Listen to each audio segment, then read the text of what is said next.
पिछले वीडियो में हमने यहाँ तक का सफ़र तय कर लिया था, तो चलिए अब आगे का सफ़र जारी करते हैं। ग्राउंड फ्लोर को हमने एक्सप्लोर कर लिया है, तो चलिए देखते हैं फर्स्ट फ्लोर पे क्या क्या है चीज़ें। फर्स्ट फ्लोर पे भी है। वाह वाह, यहाँ से दो ब्लॉक है, western block and eastern block. Western block पे यूरोप की गैलरीज हैं एंड ईस्टर्न ब्लॉक पे चाइनीज़ एंड जापानीज़ गैलरी। तो चलिए पहले एक्सप्लोर करते हैं वेस्टर्न ब्लॉक को।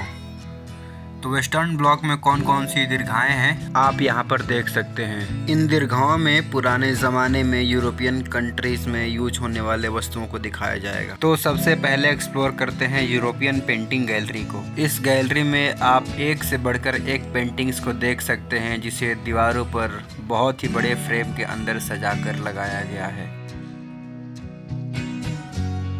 इस कलाकृति को ध्यान से देखिए। सामने से देखने पर मर्द प्रतीत होता है और मिरर में देखने पर औरत प्रतीत होता है। इस गैलरी में एक से बढ़कर एक अद्भुत पेंटिंग्स को सजा कर रखा गया है, जैसे कि आप इस पेंटिंग को देख सकते हैं। इस पेंटिंग का नाम है स्टिल लाइफ, जिसे 1929 में यूरोप में बनाया गया था।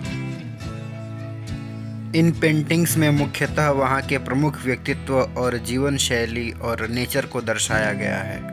अगली गैलरी है यूरोपियन ग्लास गैलरी। इस गैलरी में आपको अलग अलग देशों के ग्लास वर्क देखने को मिल जाएगा।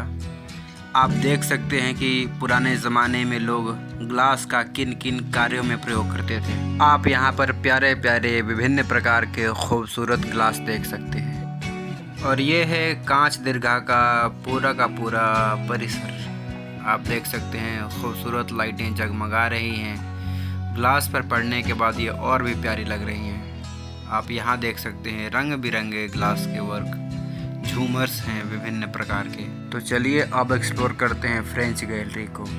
इस फ्रेंच गैलरी में सिर्फ फ्रांस की चीज़ें दिखाई जाएंगी, आप ऐसा बिल्कुल मत समझना। बस इसका नाम फ्रेंच गैलरी है, बाकी सामान यहाँ पर आपको हर जगह के मिल जाएंगे। जैसे कि आप इसे देखिए, ये है केयर टेकर के साथ दौड़ता हुआ घोड़ा, जो कि इंग्लैंड में मिला था 20वीं शताब्दी में। यहाँ पर आप डिफरेंट टाइप के फूलदान, प्लेट्स, बॉक्सेस वगैरह देख सकते हैं। और ये है बहुत बड़ा फूलदान, नक्काशी किया हुआ ग्लास पर। मैं कैमरा पैन करके आपको पूरा दीर्घा दिखा देता हूँ। ये देखिए, ऊपर में रंग बिरंगी लाइटें लगी हैं, वो भी ग्लास वर्क ही है। तो आप देख सकते हैं कलरफुल ग्लास।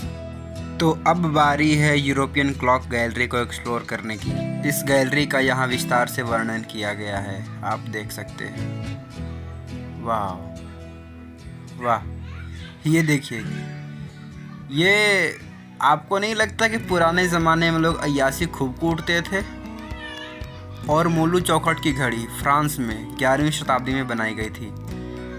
मतलब घड़ी से सिर्फ समय देखना है, लेकिन नहीं, सिर्फ समय ही नहीं देखना है, उस घड़ी को भी फैंसी बनाना है। टाइम तो देखना ही है, लेकिन अय्याशी भी काटना है।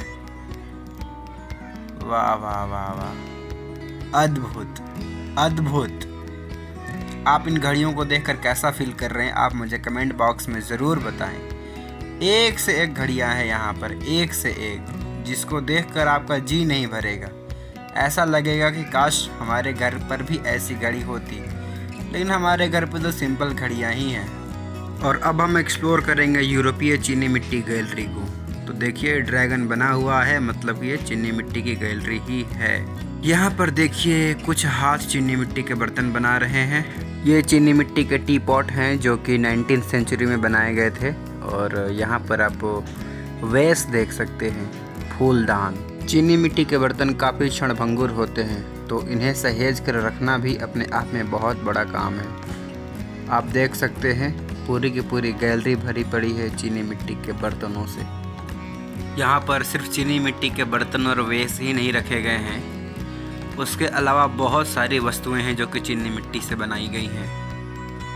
आप यहाँ पर देखिए कुछ प्लेटें रखी हैं, हालांकि फूलदान भी है, बाउल्स हैं, मग है, डिफरेंट टाइप के खिलौने हैं और अलग अलग कलाकृतियाँ हैं। चीनी मिट्टी गैलरी का एक्सप्लोरेशन हो चुका है, तो अब हम चलते हैं आगे जाने से पहले हम आसपास की चीज़ों पर एक नज़र डाल लेते हैं। आप यहाँ देख सकते हैं भारत सरकार द्वारा टकसाल का प्रमोशन करने के लिए यहाँ पर एक बोर्ड बनाया गया है। हमारे आगे है lamp gallery, bronze gallery and marble gallery, जो कि ऊपर वाले फ्लोर पे है। तो चलिए सीढ़ियाँ चढ़ के चलते हैं हम लैंप गैलरी को एक्सप्लोर करने के लिए।